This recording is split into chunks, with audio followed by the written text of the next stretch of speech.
ஜனநாயகத்தின் மூன்றாவது தூண்களான பத்திரிகை நண்பர்களும் ஊடக நண்பர்களும் இதை செய்யாததினால் ஒரு தனிநபராக முடிந்தவரை போராடுகிறேன்.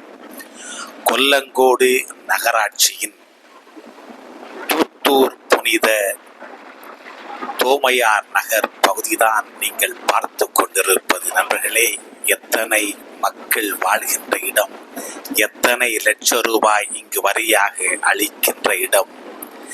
குப்பை மேடாக காட்சியளிப்பதை பலமுறை தெரிவித்தும் அதிகாரிகளோ நிர்வாகிகளோ கண்டுகொள்ளாமல் இருக்கிறார்கள். இங்கே இலவசமாக புற்றுநோய் பரிசாக வழங்கப்படுகிறது. நீ எரிக்கத்தான் பயன்பட போகிறாய் என்பதற்காக நாங்கள் இங்கே பிளாஸ்டிக்கை எரித்து கொண்டிருக்கின்றோம். ஆனால் பிளாஸ்டிக் இல்லா தமிழகம், பிளாஸ்டிக் இல்லா கன்னியாகுமரி என்று நாங்கள் விளம்பரம் செய்வோம் என்பதை நீங்கள் வெளிக்காட்டுவது எங்களுக்கு வேதனை அளிக்கிறது.